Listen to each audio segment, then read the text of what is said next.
Assalamualaikum everyone! Welcome to my channel and today gagawa po tayo ng beef recipes.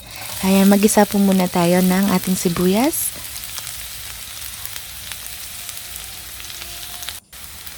Maglagay na po tayo ng carrots. Yung carrots pa natin is naka-slice ng cube.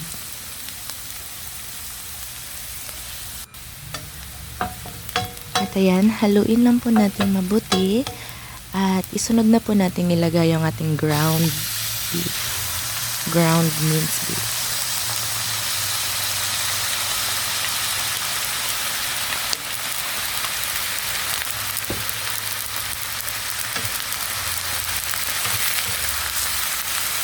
Gisahin lang po yung ating beef at siguraduhin po natin na medyo kulay brown po siya.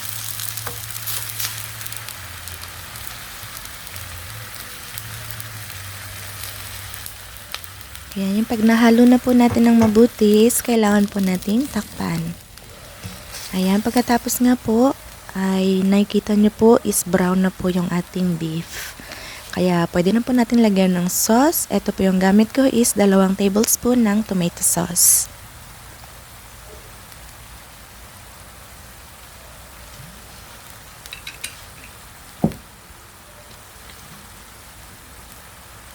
Naglagay rin po ako ng 1 tablespoon na oyster sauce.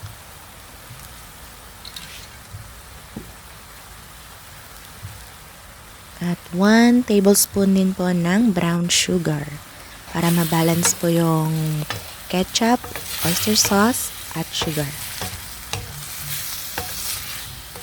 Ayan, haluin lang po na mabuti. Siguraduhin po na yung ating pong sauce is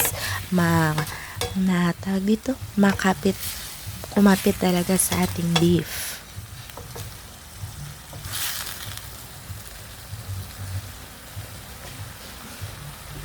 Kapag nahalo na po natin ng mabuti, takpan lang po.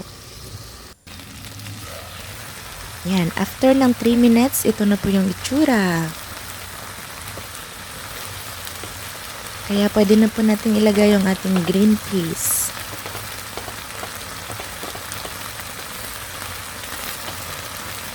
At ang next po is yung ating pineapple slices. Ayan, ang sarap po ng combination kasi nagdagdag din po tayo ng green chili. Ayan, at ang ating sauce ay kumukulo-kulo na. Ayan, haluin lang po natin ng mabuti. Ayan, siguradong matamis, maanghang, at saktong-sakto lang.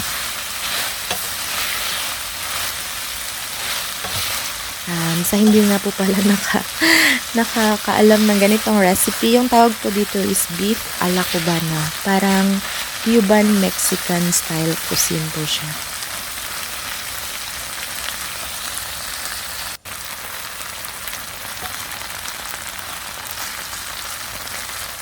At ayan nga po, luto na po yung ating beef a la cubana. Ang next menu po natin is beef burger steak. Simulan na po natin sa pag-marinate ng salt, seasoning mix, black pepper. Maglalagay din po tayo ng 2 tablespoon ng corn flour.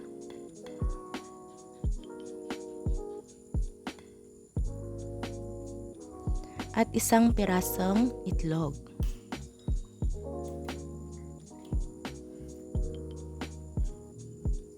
Pagkatapos po niyan, haluin lang po ang mga ingredients sa ating ground beef.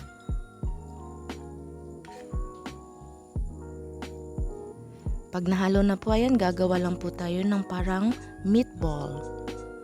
Ayan, mag-start po tayo sa pag-fry ng ating steak. Ilagay lang po sa kawali ng paisa-isa. At siguraduhin po na hindi po sila magdikit-dikit.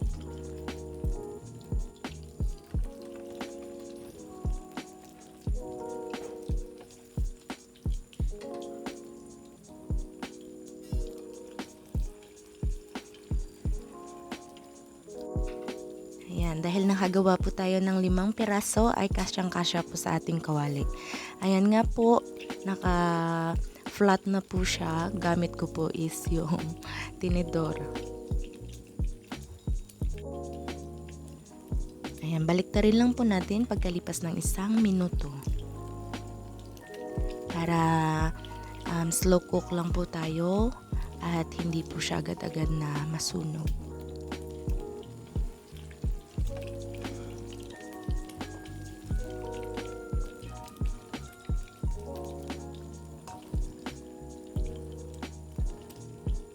Ayan. Takpan lang po natin for 1 minute. After nga po ng 1 minute, ayan na po. Medyo golden brown na po yung ating burger patties.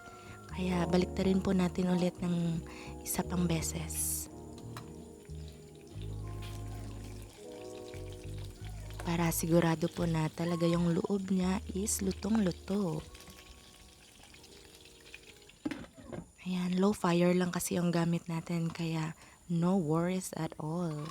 Ayan, our beef patties now ready. Ayan, set aside po natin muna siya para mag-drain po yung kanyang ekstrang mantika.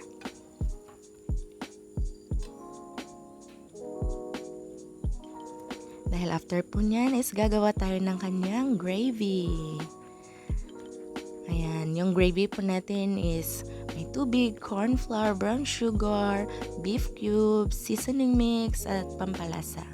Ilagay po natin na toppings yung ating sauce sa ating beef patty. Ayan, ibuhos lang po ng ganyan. Mas maganda po pag may extra sliced mushroom.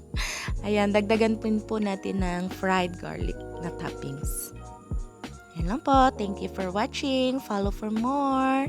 See you on my next video. Bye!